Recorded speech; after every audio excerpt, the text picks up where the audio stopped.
Hey guys, I'm Gina. Thanks so much for joining us today. I am so grateful that today we get to speak with Nondas Worthington. Thank you, Gina. I'm excited to be here. Today, we are going to talk about single motherhood, the lies that we're believing, and hope through community on today's show. So, without further ado, welcome to The Unwed Bride. This is The Unwed Bride, where we challenge culture and empower people.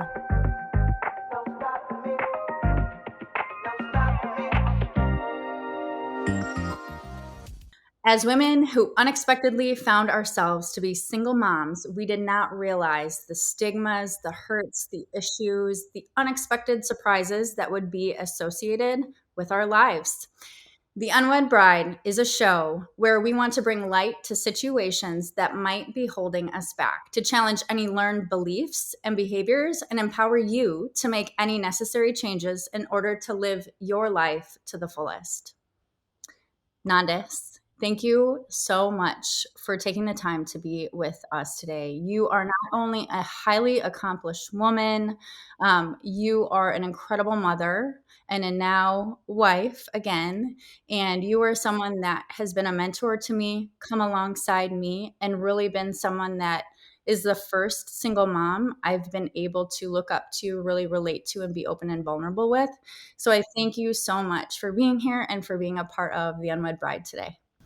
Oh, I'm so happy that you asked me to do this, Gina. I have learned and grown so much just in talking to you as well. So the growing process never ends. Thank God. Always a work in progress.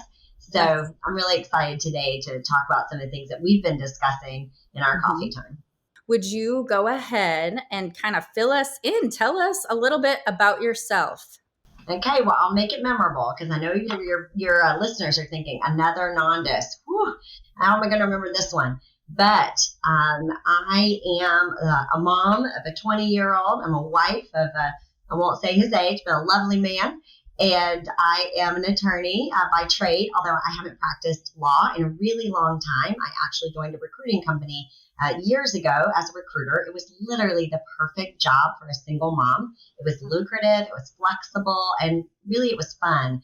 I'm now a vice president in our company. We're a global organization, so I have oversight of several states and 6 professional brands. And so it's just the Lord has been so faithful to give me a career that was supported my daughter and I for years, but also had a good time doing it.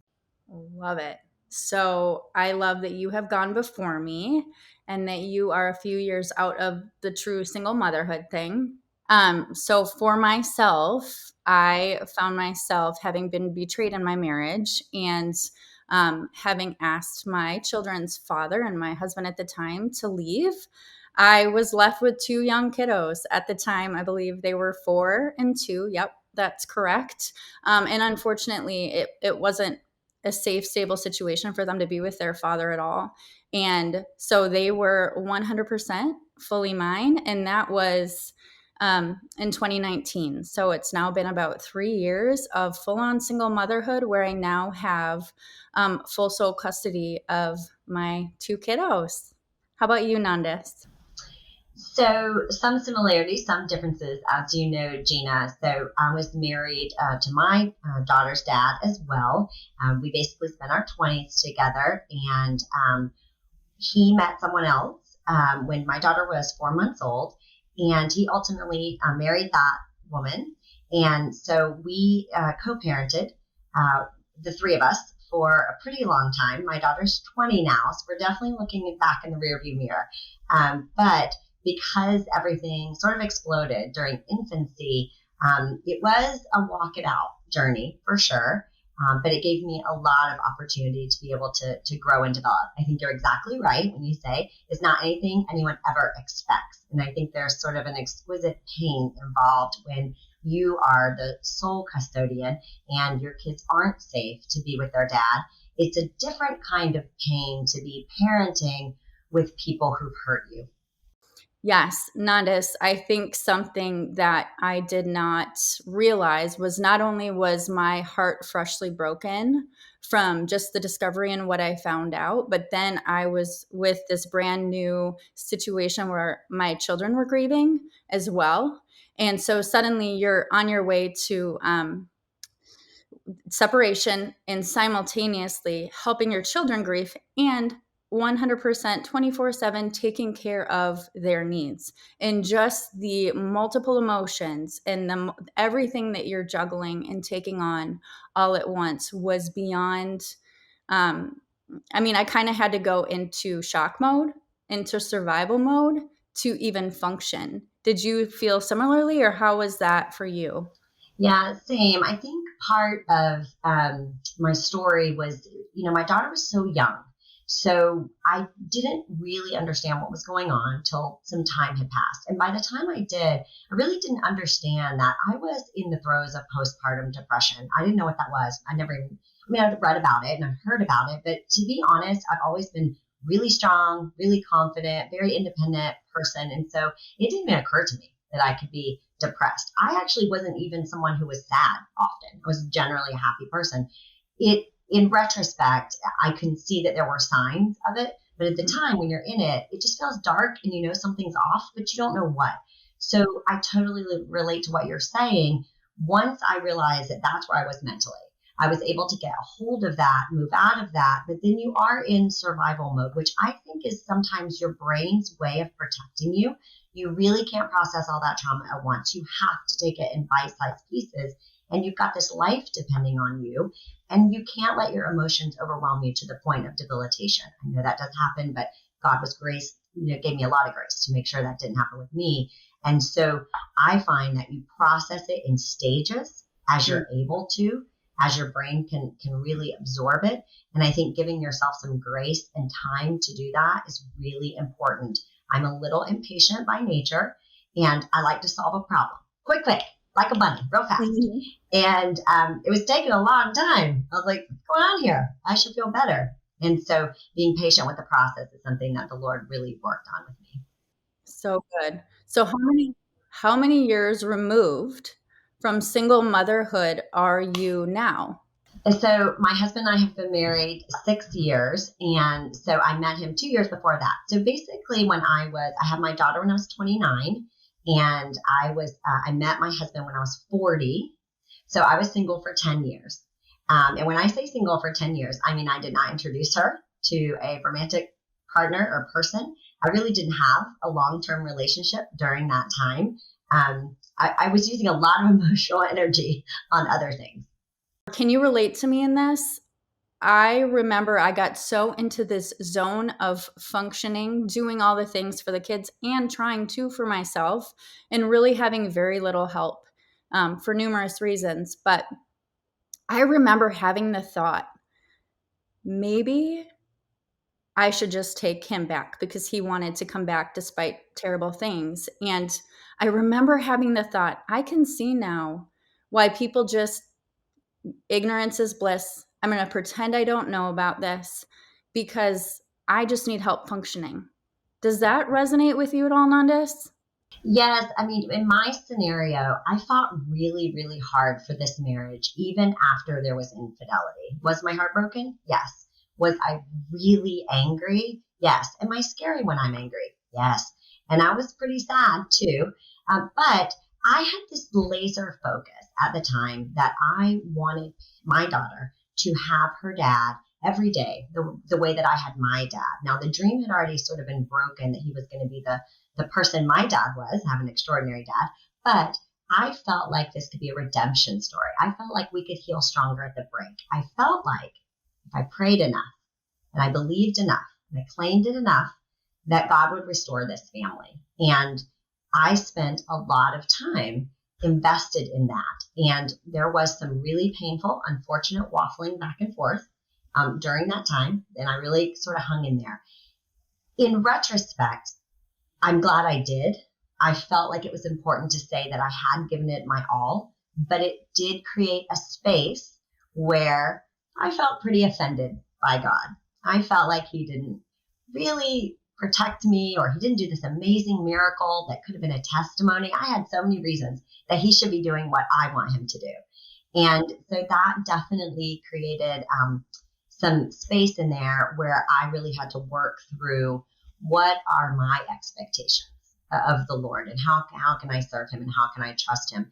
By the time I got into a significant amount of healing, I definitely would have entertained at a lot of points a reconciliation, mainly for my daughter. I would have liked that for her. I have to say, Gina, too, you're doing something so extraordinary. I just want people to know that there are single moms, and then there are single moms, and you are doing this truly in every way on your own, except for the wonderful community and the Lord that you have as your savior. But I had parents who were extraordinary, who stood in the gap in every way that mattered, from little things like stocking my fridge when I came home because I just was too sad to get to the grocery store. I was too tired. Or just they stepped in to that place and made us feel very family oriented.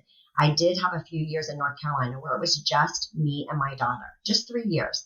And just those years when she was a year and a half to 4 years old gives me an immense amount of appreciation for what you're doing every day. Because when you're in a different town, as you are, and you don't have your mom and dad or your close relatives there, you are truly doing it on your own. And what you're doing is extraordinary.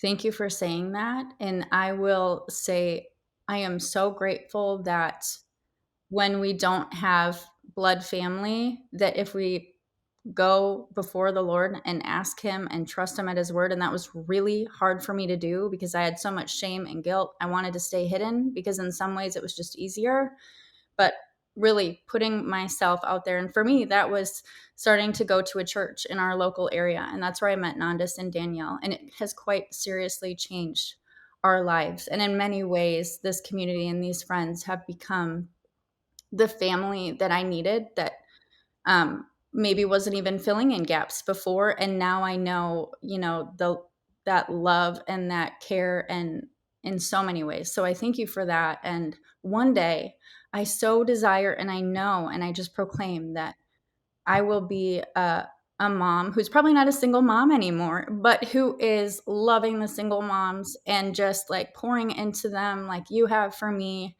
And, it's interesting that you say that, and I thank you.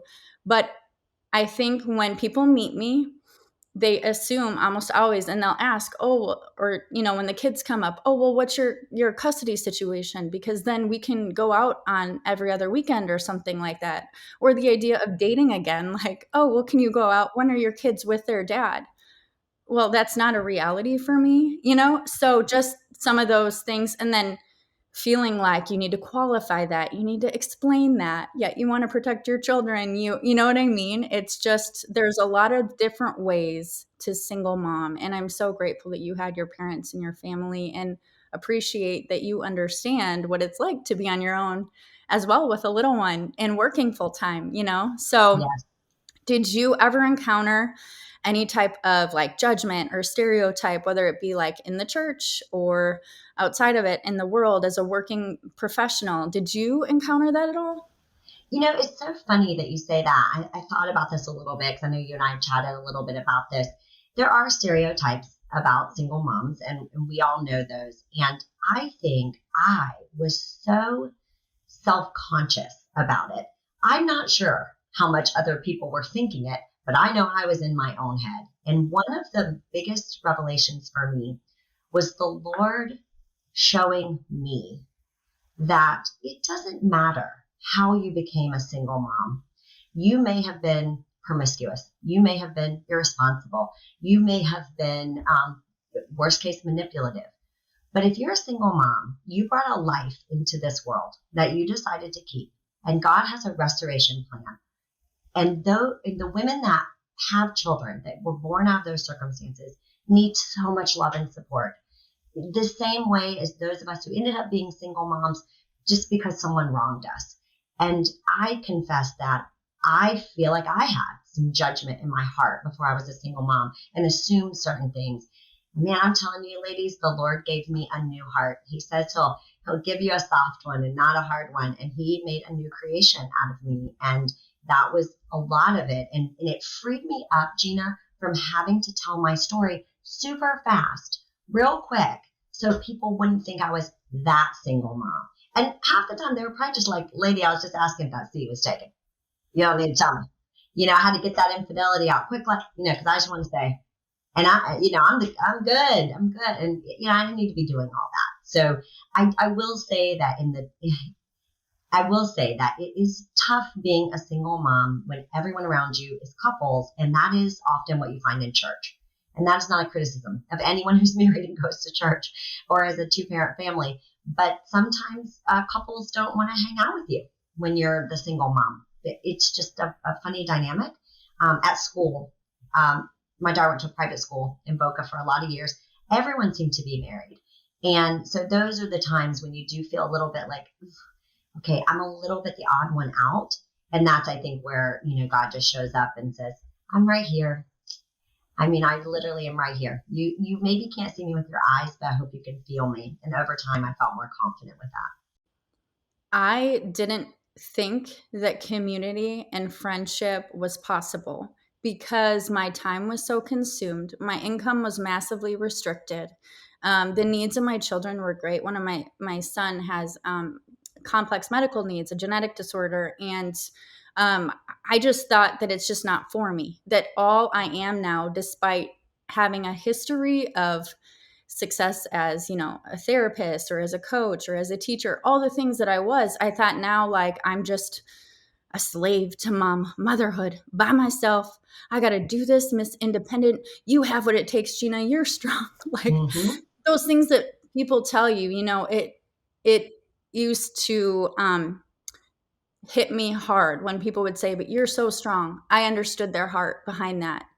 And my best friend helped me reframe that to Gina. What they're saying is you are rooted, and God is redefining and helping you realize even more so, rooting you deeper in who you are despite this pain. And I could really accept that because I knew that that was the only way I was going to get through, was to root deeper in who he says I am, right? And as I've done that, right, like I said, sort of opened myself up to being known and to get rid of what I think other people are going to think. And now I have an incredible friend, Danielle, who's like, how can I help you tonight? Like, can I come over? Can I help you at bedtime? Like, what can I do? Do you want me to help you organize your house? Like, you know what I'm saying? And I mean, many more. Hey, we want to take your kids.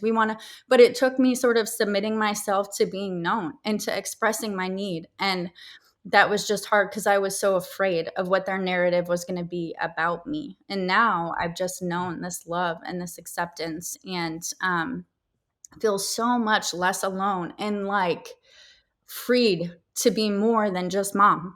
I feel free to also operate as a friend, to also operate as like, I work for our church, and to do the other roles that God has like very clearly said, Gina, I've made you for more. Yes, you are mom and it's your priority, but that's not I think I thought I was a slave to my children and I referred to them as my little bosses.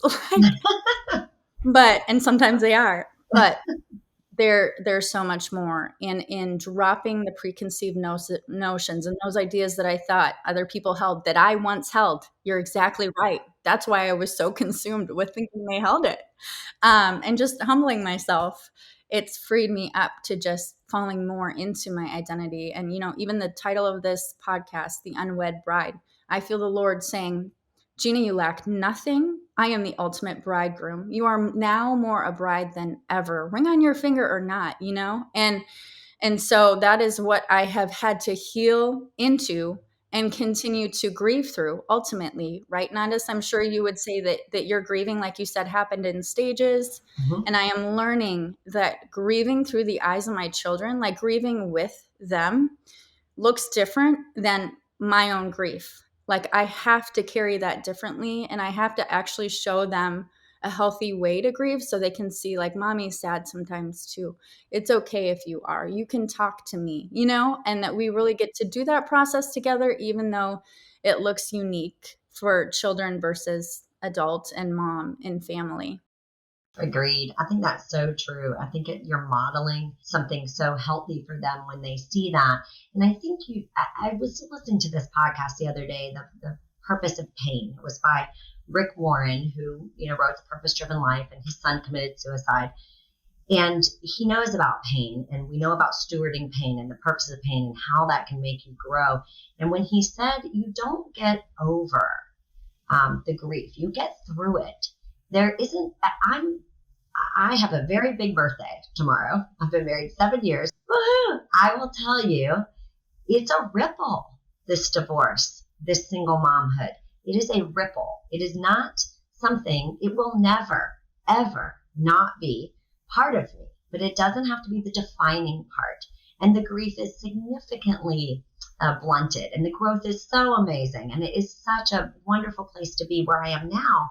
But it doesn't mean that my daughter doesn't deal with things now that are very present, that I don't deal with things in my marriage that I will continually be working on for quite a while because of what I've been through. There are some marks there, and the Lord is going to be faithful any tiny step of obedience I take. The most minuscule step of obedience I take to align myself with him, he shows up tenfold, but I have to take the steps. And so I think you're exactly right. Framing it in the context of this isn't something that we're just going to be done with. I used to think of that psalm where I was like, oh, Lord, how much longer? How much longer? I say when, I give, I say uncle, like, okay. But the thing is, I was so focused on it being over rather than focusing on how to navigate through it beautifully, how to let my daughter see that, and how to take those things that I never, ever, ever, ever would have developed if I hadn't been through that, and be proud of them, honor them, thank the Lord for them, for what he did there. Absolutely. Wow. You have to grieve through it, never probably get over it. And that is a word for me, for sure. I remember asking myself the question immediately, how did I find myself here with my two little kids? Like my second night as a single mom, Nondas, it just so happened to be the night before school was starting, and there was a tornado siren that went off, and the weather was terrible. I lived right on a lake. You could see the trees. I mean, and we were up on the third story of our home, our then perfect home. Everything was perfect, right? So with my kids sound asleep the night before school, I just picked them up. And at the time, my son had a feeding tube. So I got his pack on, I got everything. And I went down 3 flights of stairs with one kid on one hip and one kid on the other hip, and went and hid down in the laundry room in the cement. And that was the moment where I tried to like put them back to sleep. And I just was like, how am I finding myself here? And this wave of anger came over me towards my, my now ex and my children's father, of like, look what you've done. Like, this is a result of the sin and the things that held you captive. So that to me really encompasses when it hit me, this situation that I'm in, and that this isn't going to be easy. And it was right away. It was in my face. Do you have any memorable moments where it hit you that this is what I'm dealing with? Oh no, that never happened to me. Yes, I have a few. I'll pick one. I too had that sort of feeling of like, wow, I'm really by myself. And to be honest, Gina, I wasn't very confident as a mom. I didn't even feel like a mom. That doesn't sound great, but I want to be really authentic. I mentioned that I had some postpartum issues, and I loved her very much, but I wasn't connecting the way I thought I would, the way the books made it sound and that sort of thing. So my mom was really good with my daughter, really good. And so we had lived with them for a little bit of time after the divorce, but then we went on our own to North Carolina. And that first night in North Carolina, I was like, someone has left me alone with a baby. Like, this is an emergency. Who would leave me alone with a child? I don't know what I'm doing. I didn't even plan on having kids. And so I was freaking out. But my, you got it together instinct kicked in. I was like, you can do this. So it got a little easier. So then about 2 months after that, she got really sick. She got sick. She was constantly having these ear infections. And She was screaming. I mean, she was only like 2. She couldn't sleep. She felt so bad. And I did not realize that when she got sick or something happened, it was just us in the apartment. So, like, what was I going to do with her when I needed to drive to CVS to get a prescription filled for her? I managed to get one called in without going to the emergency room, but then I had to pick it up. And so that was the first moment that I truly realized, wow, I'm going to wake up my baby. I'm going to put her in the car. She's dead asleep. She doesn't feel well. We're going to haul it to CVS. It's 1 a.m. I couldn't find my shoes. So I wore some sort of, I'm going to call them slippers. That was probably kind. I can't imagine what I look like. I don't think I'd taken a shower for 2 days at that point. We are standing in line. I'm holding her at the CVS. It's dark. It's dingy. It's dirty. And I looked around and I could feel the tears. And I hated to cry in front of people. I could just feel the tears coming. And I was like, what is happening? Where am I? What has happened to my life? And if I could have, it's so fortunate that my ex-husband and his wife weren't there at that moment. God is so gracious to keep you out of trouble by changing your circumstance for the better. And it was brutal, and it sticks with me even now. And I'll tell you what, it's a beautiful memory in some ways, because she went on to be sick plenty of times. But even recently, when she had something happen and she was sick and we were worried about her, I was like, you know what? I'm not standing in that CVS by myself anymore while she throws up on my back, crying. I'm just not. It's okay. It really is okay. Yeah. There's so much shame and guilt that you're dealing with internally, and even that you encounter in well-meaning people who maybe say something that you're not ready to listen to or to hear. And I can just remember I lived in Minnesota where, it would snow in the wintertime, and I was single momming it alone and isolated. And I would throw my 2 and my 4-year-old in their snow gear, because someone has to shovel the driveway so you can drive and get out and go get groceries. And I would throw my kids in their snow gear with their gloves like falling off, and I would shovel that huge driveway. I would use it as my workout, and just like, yes, my anger, if he would have been there then, it would not have been good with that shovel, right? But man, just, you're right. I am no longer shoveling a driveway. We have overcome so much. My kids are able-bodied now and healthy, and they have accomplished so much and grown so much. And yes, in a way, those memories are also beautiful. But yeah, just the things that I was feeling internally and dealing with, so grateful for coming through that. And you, if you're in that situation, you will get through it. I wish I would have opened up sooner and asked for help sooner. Yeah, I know. If you're listening to this and you're in the throes of that, I know that Gina and we've talked about this before, but I was so angry at having to put my daughter in full-time daycare at a really young age. That felt so unfair to me. It really made me crazy. And I remember throwing up in the parking lot after I dropped her off for the first time. And you're right. It's so much better. So if you're in that season, I just want to encourage you, hang in there, sister. I promise you, the sun's going to come up tomorrow. He is with you. He is faithful. And as much as you can use that network of help, don't be afraid, man. Just throw it out there. Guess what? People want to help you. They really, really do. And when they help you, this is the other thing I learned, Gina. When I let people help me, they were blessed because of it. I've mentioned this to you before. Spending time with your children is a blessing. It is a gift from God. They are amazing, and no one leaves them not better. And so when we let people come in, they're serving the Lord. They're worshiping the Lord. We want to welcome them into that process of God's calling, and not, sort of stiff arm them away from a purpose that He'd like to see them in. That is so good. And it speaks to, not only does it free me to be a better mom for my kids because I get a little break, but also it helps me to learn to trust again, in that knowing I trust Nondas, of course, and my children want to be with her and her husband. It's like, wow, what a gift also for my children to learn to trust other adults, and to learn that other adults can speak into their lives, really, ultimately. And mom is not just this know-it-all who gives me everything I need all the time. Mom needs help too. And so it's great for them to just be around other people who will speak into their life for sure. I know I had never, this other layer that single motherhood and betrayal brought for me was I had never really encountered, I was always strong. I was always functioning well. Like you, like the range of emotions for me, I might experience in little blips.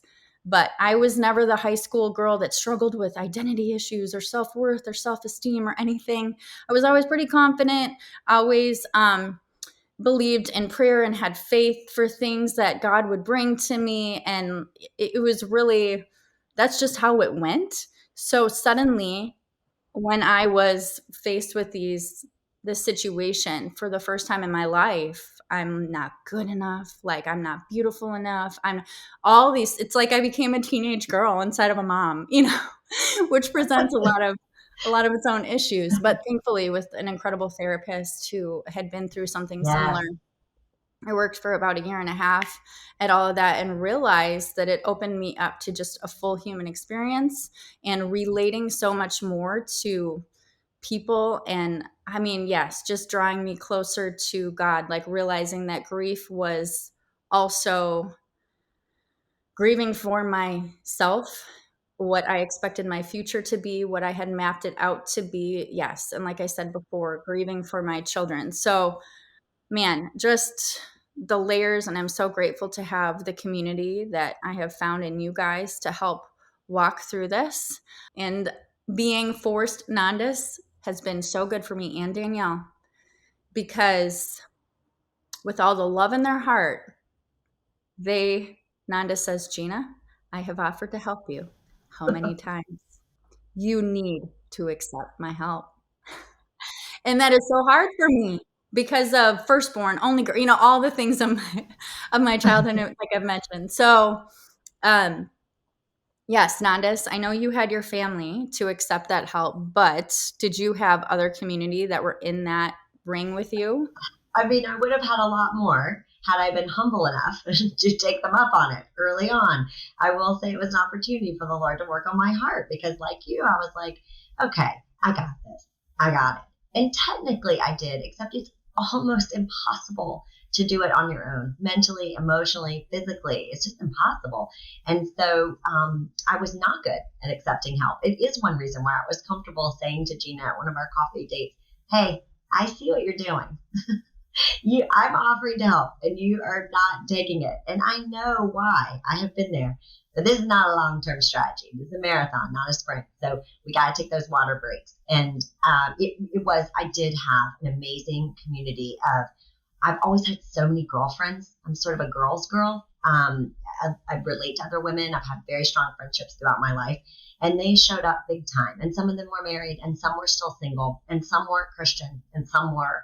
And every single one of them offered value. And sometimes the support and the value was when we were in an every other weekend schedule eventually. So when I did have that, and I had a very long season of that, they showed up on the other weekends and they're the ones that are giving you a hug and taking you to the movies and going to dinner and watching bad TV shows because they know that drop off where you drop off your child to your ex and his wife is one of the most painful parts of the whole process. The amount of tears and pit in your stomach, and it is so hard. And so just by showing up and doing normal girl things was hugely supportive. And then, of course, I had Christian helpers and women and men who really spoke in a godly way. I was not wildly interested in hearing some of that initially.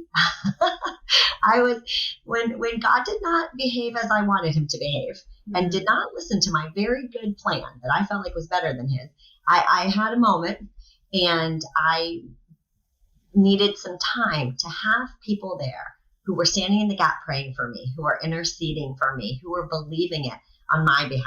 My best friend used to say, I'm going to believe it until you're ready to believe it. And so that was just hugely impactful. So good. So let me ask you, Nondas, as a current single mom who does feel like I'm in the throes of it, and I'm so grateful for the healing that has happened, what do you wish you knew when you were 3 years in? I That's such a good question, Gina, because hindsight is so amazing. I'm like, wow, in the rearview mirror, everything looks a little different at 30,000 feet.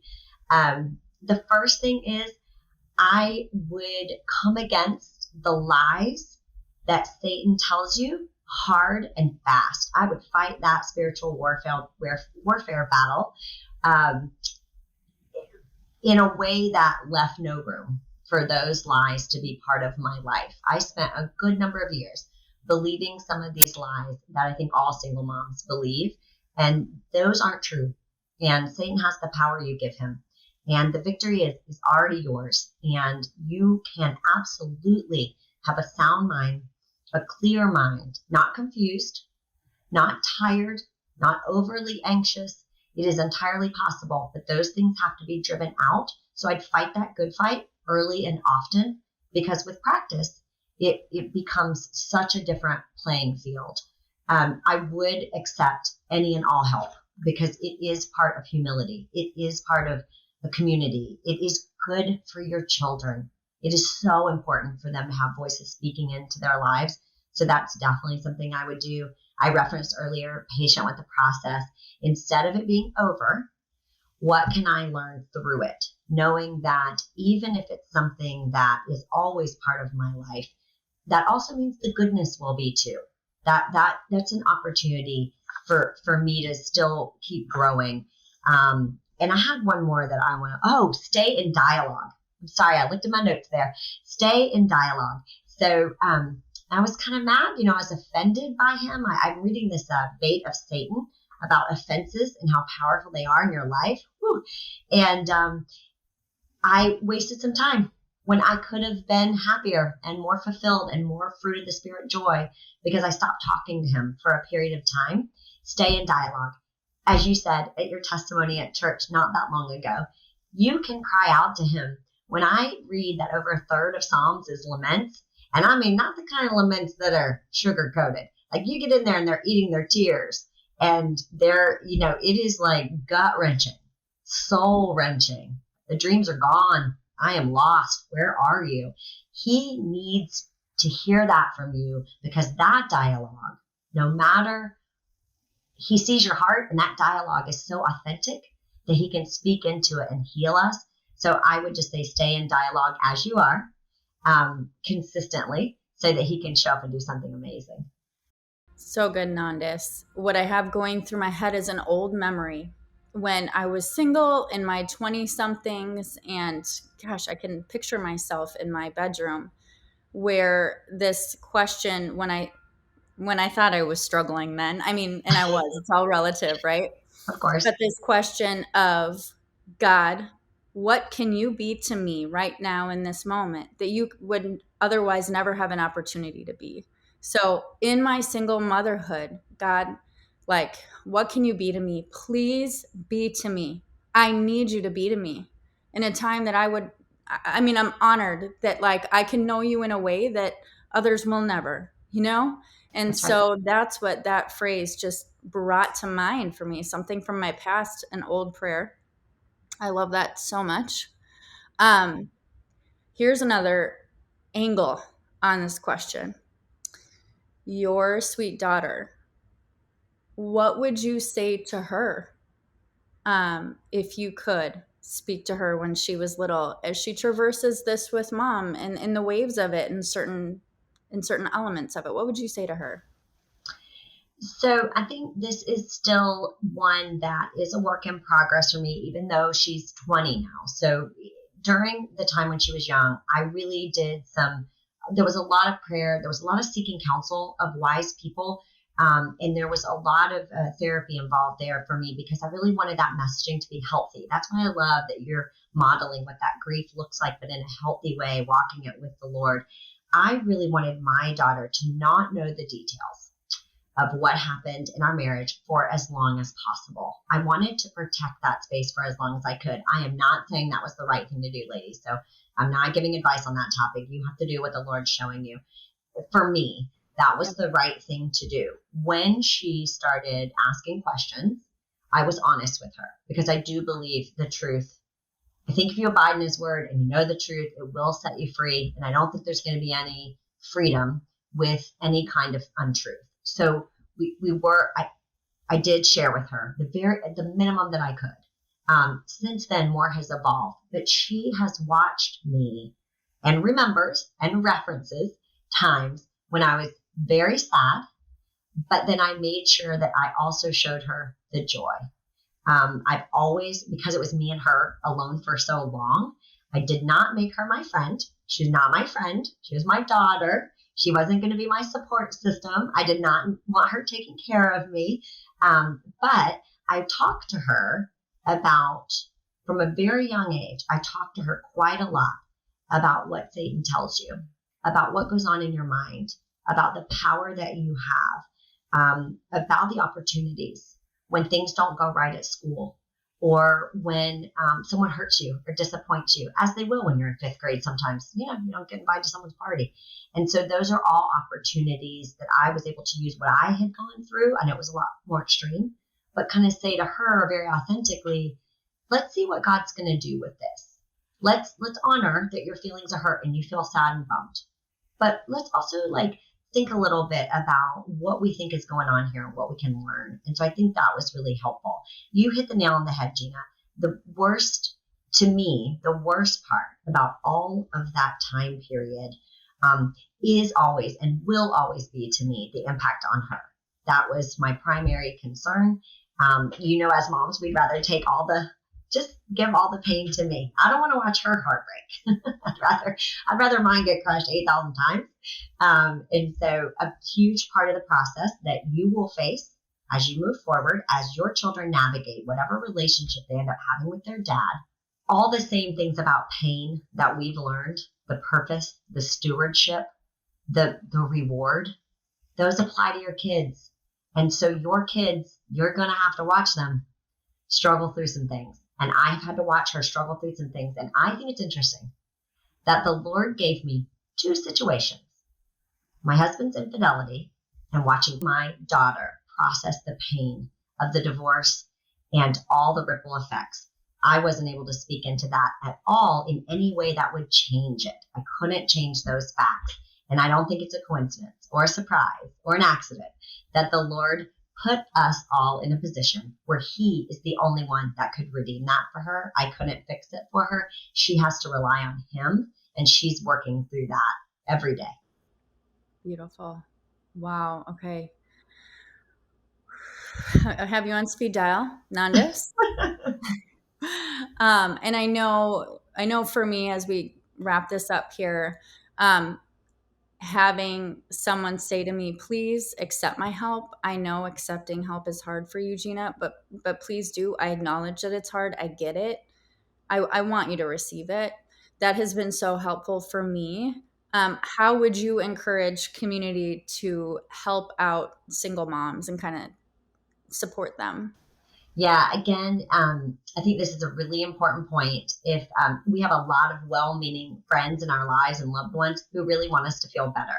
And if you're like me, I mentioned earlier, I'm a fixer. I think I can just fix anything if I try hard enough. That's been beaten out of me to a certain extent, but it's still there sometimes. To be a really great support system for your single mom friends, the best thing you can do sometimes is show up and shut up. This isn't the time to inundate them with scriptures or verses, and unless the Lord says, give them this word and they'll be well received. And of course, if they're asking or you feel like it's on your heart, you can do that. But this isn't something you can fix for them. You're just got to walk it with them. Hold their hand, walk right next to them, do the things that make them feel comfortable and safe and loved. It's wonderful to pray for them. You need to pray for them, but also go get their kids. Go put food in their fridge. Go buy them a fun necklace at Nordstrom just because it reminds you of them. Plan a movie night. Go sit at their house while their kids get up 800 times and ask for water and watch The Bachelor. Whatever it is that you can just speak into and be part of. And it's just try to remember that the Lord is the one actively healing and working. Your job isn't to do anything other than to love them and show them that in tangible ways. So good.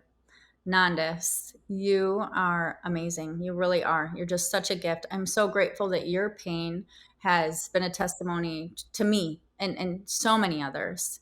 And I know many who are listening to this or watching this now. Where, if people want to follow you or know more, where can they find you? Oh, they can find me on the gram. I'm very cool. That's the kind of thing I say all the time. Nondas Davis, Nondas Davis. And I do just also want to say for anyone listening who's in Gina's position, or just even Gina, I wouldn't change a thing.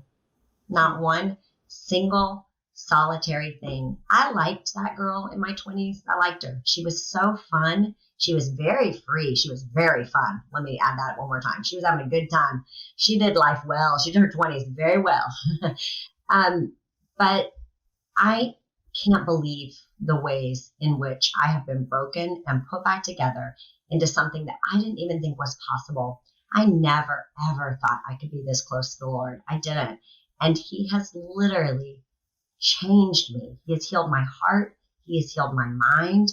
He is my person. I used to think that the thing that made me was my daughter, but it's not. It's him. And it took me a long time to see it, but he's been protecting me every single bit of the way. And nothing about who I am now would have been possible without all that pain. So if I had to do it again, I'd have to, and I would. That's how transformative it's been. So beautiful. Let's sum it up with that right there. Nondas, thank you so much for your word, for your experience, for being vulnerable, for sharing your story and your daughter's story, who we both love so much. You have added so much to my life in general, and I know to so many listening today. We're so glad that you are here with us. Thank you so much for having me. This has done wonders for my heart as well. So thank you. I really appreciate it. So good. All right, guys. Thanks so much. We'll see you guys next time. Thanks for listening. You can find us on all social platforms at The Unwed Bride. And for exclusive content, head on over to the Patreon link in the description. See you next time.